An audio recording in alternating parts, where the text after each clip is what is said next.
Welcome to the pre-match press conference of match number 50 of the FIFA World Cup Qatar 2022 that is going to take place tomorrow at Ahmed Ben Ali Stadium.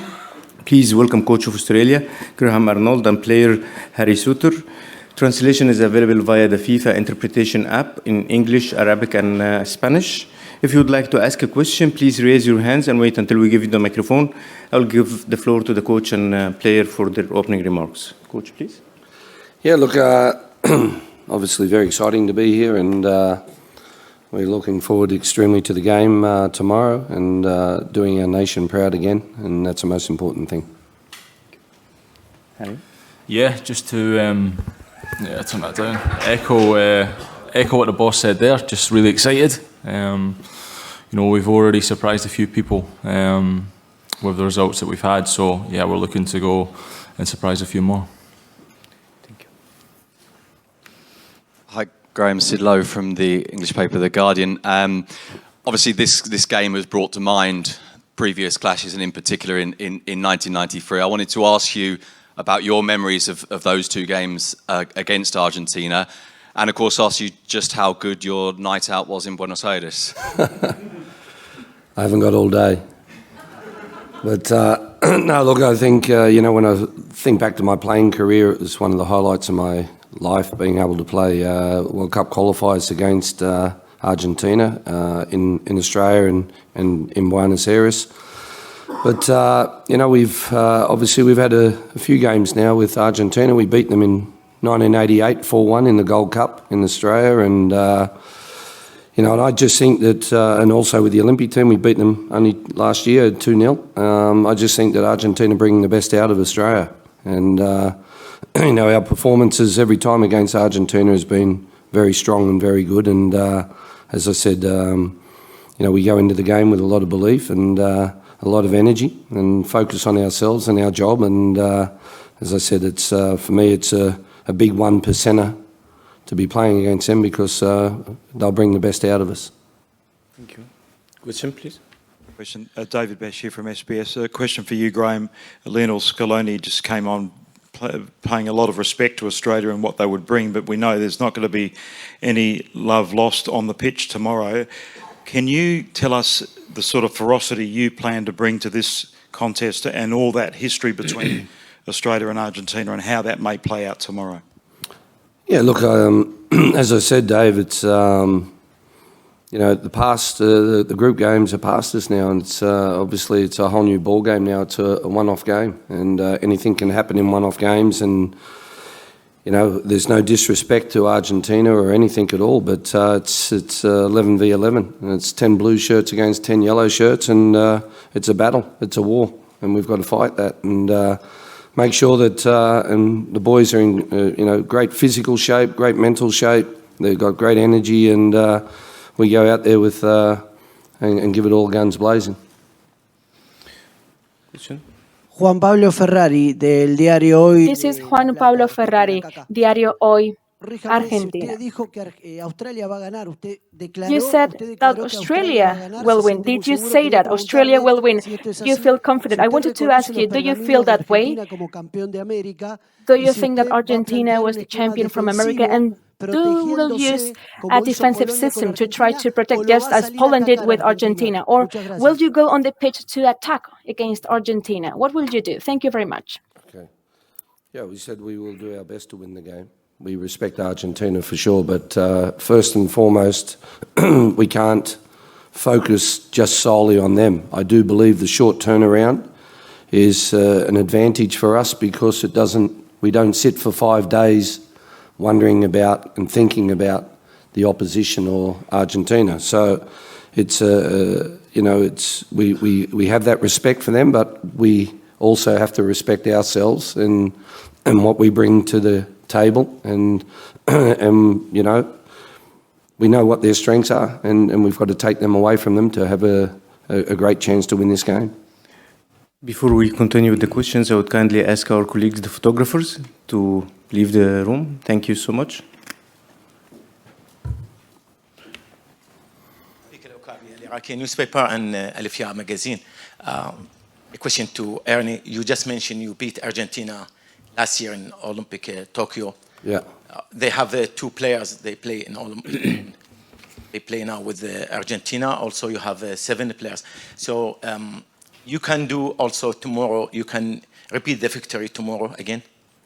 Yeah, we have. I think we have 9 plus Mitchell Duke, who was over age, who had that experience of playing Argentina at the Olympics, and we know what we in Australia, and that we have a very, we have knowledge of South American football because we've been through that a lot in the 90s and even this year playing Peru. So I've studied a lot of the South American qualifiers because obviously we didn't know who we were going to play at the time, and I've seen a lot of South American football, and I just believe that they have a certain way of playing, and we have to nullify that. Mark Schwarzer here from Optus Sport. You said before the tournament and actually during the group stages you want to put smiles on Australian faces. You've well and truly done that. What's the next aim? And also for Harry, it's pretty much a given you're going to win your Euro duel against Messi. How else do you prepare to face a guy like him? Yeah, Schwartz, I think that's one thing that we have achieved back in Australia is obviously reuniting the nation after COVID and reuniting our sport of football. When we've seen, scenes of Fed Square and the celebrations back in Australia and that it really makes everyone proud, and we want more. We haven't finished yet, and that's the most important thing is that, we're turning up to win another game tomorrow. Yeah, listen, we know it's going to be a difficult task. Obviously, we respect the player massively. But I don't think it's just an individual thing. I think it's got to be a team collective. We've got to be, on our game 100%. We've got to be switched on at all times and be alert to every situation because, it's going to be a team effort and a team collective. And I don't think it can come down to just one individual trying to stop them. Arnie, Joey Lynch, ESPN, question in English. I wanted to ask you about a member of your coaching staff, Tony Vidmar. Last time Australia made the knockout stages of the World Cup, he had to withdraw from the squad on the eve of the tournament with a heart murmur. Has that been talked about in the camp, that now he finally gets to see the round of 16, and what has he brought to the squad during this journey? Yeah, look, Tony's been a great friend of mine for a long, long time, and he's been a great player for Australia for a long, long time, and it's something that people forget about what he went through and missed out on the World Cup. He played against Uruguay that got us through to the World Cup and stood up and took a penalty when no one really wanted to qualify us. And for him, it's obviously a great feeling for himself to be involved with that. But he's a great coach as well. He's a great support for me, and we love having him here. Okay. Madam? Graham, Emma Kemp here from The Guardian. I know you've spoken about this before, but I just wanted to ask you about qualifying for the benefit of some of those other confederations. Could you share a little bit about some of the unique challenges of qualifying through Asia, and especially during a pandemic?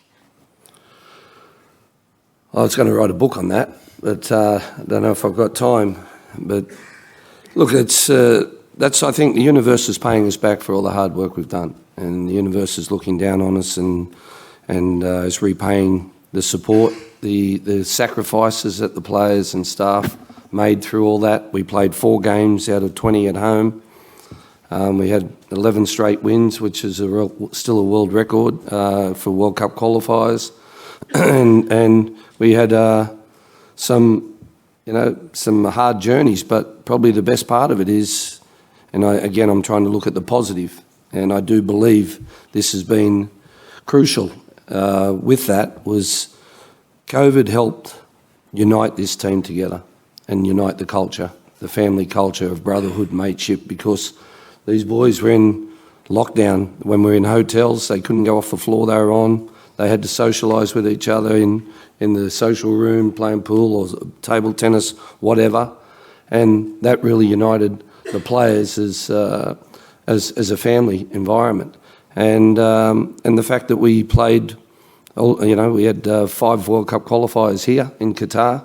It gave us that experience of the air-conditioned stadiums. It gave us this experience of being here, and we've won 6 out of 7 games here in Qatar. So, we're very familiar with the stadiums. We're familiar with the environment, and it is for us a second home away from home. Sorry. Graham, aquí Francisco Canepa, ESPN Argentina. Te quería preguntar. ESPN Argentina. My question is, you had to play against Maradona in the repechage. What memories do you have of Diego, knowing that this is the first World Cup without Diego? And for Harry, is Messi the best player in the world? Yeah, I was just we're talking about that in the car on the way here, and I clearly remember that we weren't expecting to play Argentina in that World Cup qualifiers. They got beat 5-1 at home in Buenos Aires by Colombia. And I remember I was playing in Europe at the time, and as I said, we weren't looking really to play Argentina, and Maradona had retired, and he'd put on a lot of weight.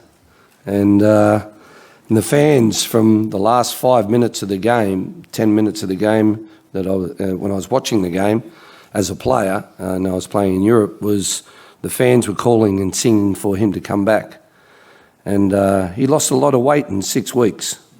And he came back, and the game, I don't think he had that much of an influence the first game. He set up the goal for Balbo in Sydney, and but you couldn't get near him.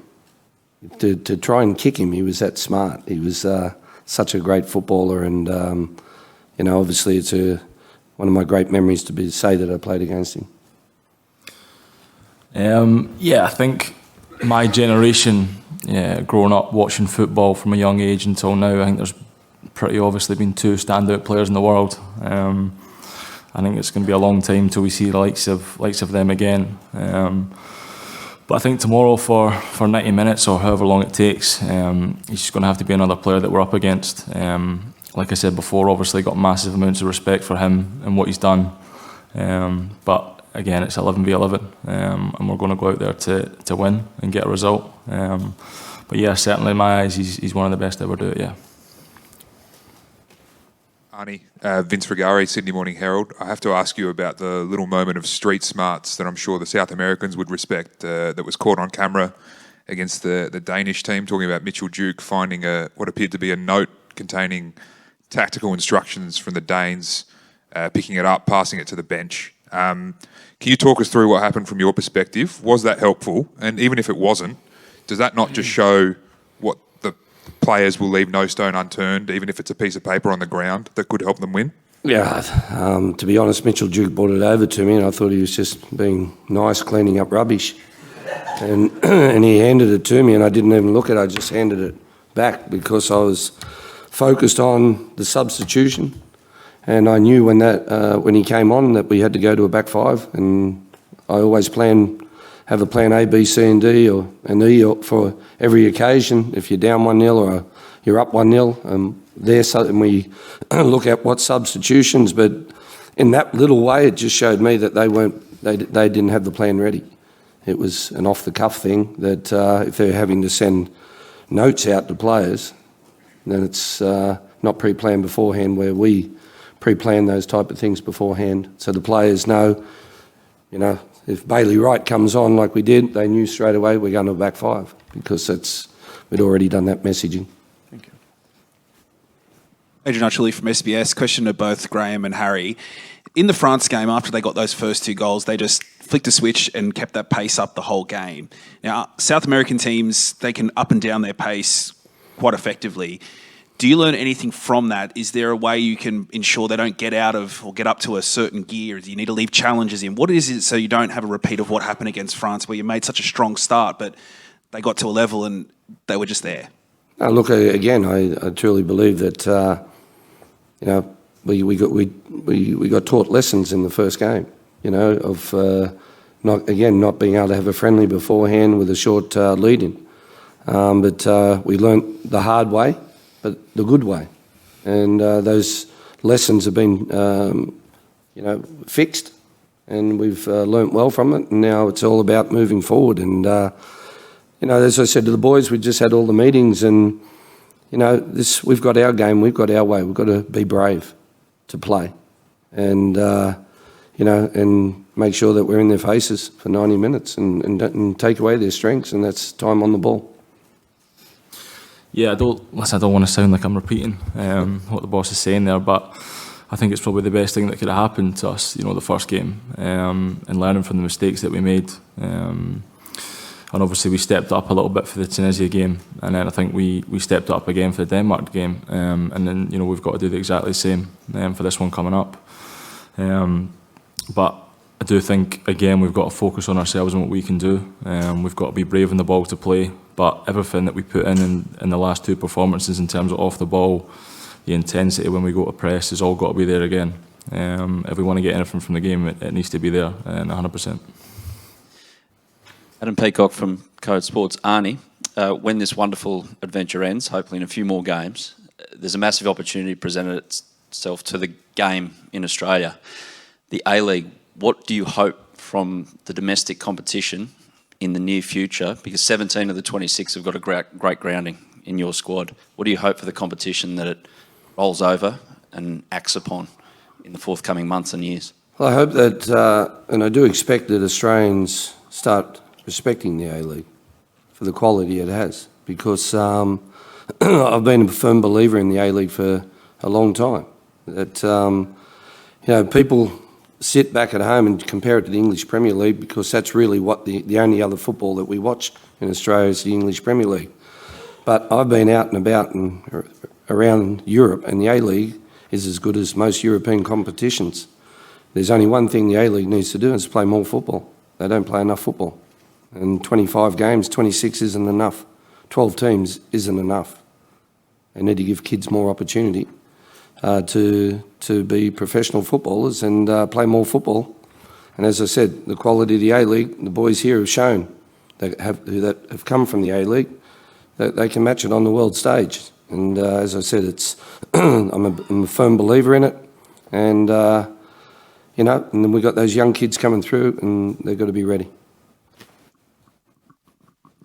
Graham, Oscar Paul from The Sun in England. Just going back to what you were saying earlier, what in particular is it about Argentina that brings the best out of Australia?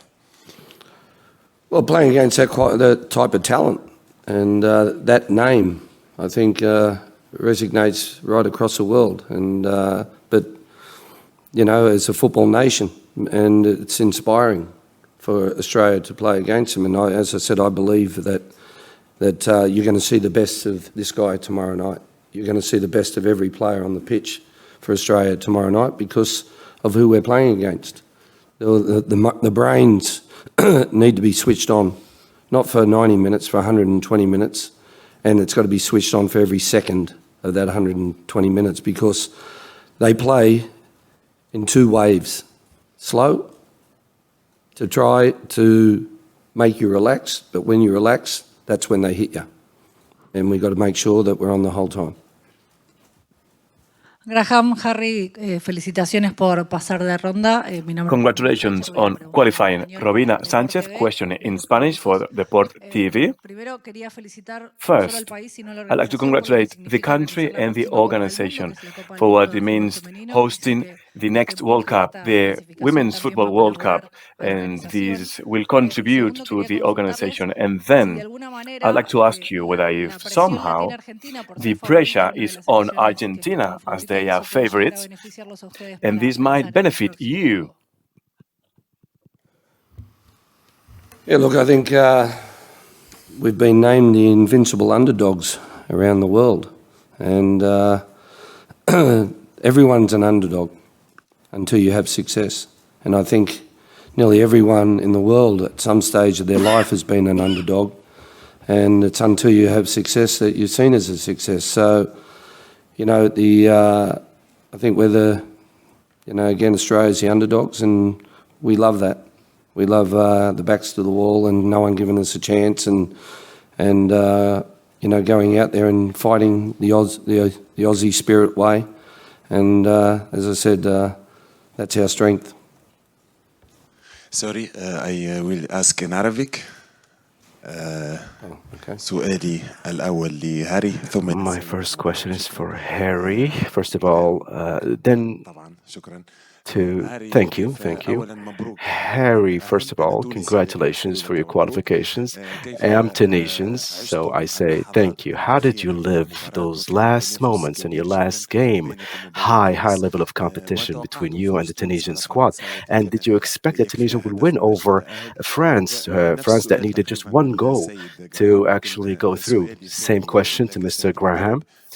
But the second question to you, Coach, we heard some rumors that there was one or two players from the Australian squad have failed the drug test. I know it's just a rumor, but I just wanted to clarify, a little bit clarification from you, because these rumors have spread through the Arab world through this incident after your game against Denmark. Thank you and best of luck. Yeah, thank you. Yeah, that's why I was laughing. I don't know if I should answer. That's why I was laughing. No, thank you. Listen, yeah, we knew going into the game it was gonna be a tough game, and I think we started really well. We kind of had a little bit of a dip in the middle, but obviously when we got the goal, we knew that they were going to come back and kind of throw everything towards us. And obviously in the last 10-15 minutes it was kind of a backs against the wall performance, but I think to a man everybody stood up and showed the quality that we've got, and the defensive performance again was really good. I'm sorry, but it's the first time I've heard of anything like that, so I've got no idea what you're talking about. Graham, you said before the Denmark game that for the first time you weren't going to name your team until match day. The players are going to be even more tired now. Is that the case again? And secondly, how do you measure the capacity of players? Is it literally just down to asking them, or are there ways you can actually measure how much they've got left in the tank? Yeah, so we won't name the starting 11 again. We need that extra 24 hours, but I can see it in their faces. I can see it in their eyes. It's something that I'm quite decent at, and that's I can see it in their energy and the fatigue. There is no fatigue. They don't have any. They're ready. They just this is a moment in their life that they've all been grabbing hold of, and as I said, it's when they walk out, when they're walking down the hallway, and you can see their eyes, and that they're ready to go.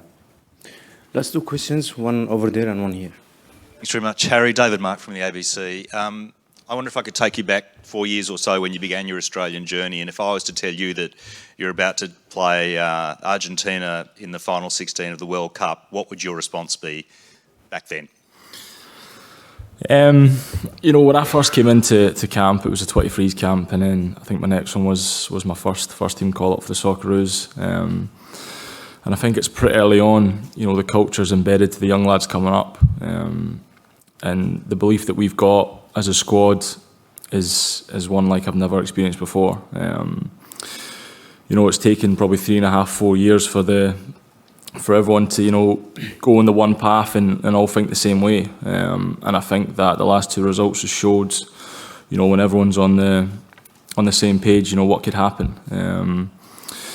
And yeah, I think if you told me that kind of 4 years ago that would be in this position, I'd probably believe you, because we had so much belief in ourselves, and we knew what we could do as a squad and as a team. So for us, we're not surprised where we are at the moment. I know that we've surprised a few people. Hopefully we can do that again tomorrow. Next question, please. Bueno, mi pregunta es para el entrenador. Soy Fernando Bianculi. I have a question for the coach. This is Agencia Tela from Argentina. In our country, we think that facing Argentina is always to, have another strength, to have a plus. This is what we saw against Saudi Arabia. So I want to ask you, was that a special reference to prepare tomorrow's game, that game against Saudi Arabia with Argentina? And are you practicing the penalty kicks? Have you been doing that? Yeah, look, we watched Argentina against Saudi Arabia, and we felt that obviously when Saudi Arabia put the pressure on, it made it quite difficult at times for Argentina. But no doubt, the same as us, they learnt lessons from the first game. And but again, all we can do is focus on ourselves. We know what type of style that Argentina will play and where they will come from, but we'll be ready for that. Regarding penalty shootout, we haven't practiced at this moment, but we probably will tonight. Thank you, Coach. Thank you, Harry, and thank you. Thank you.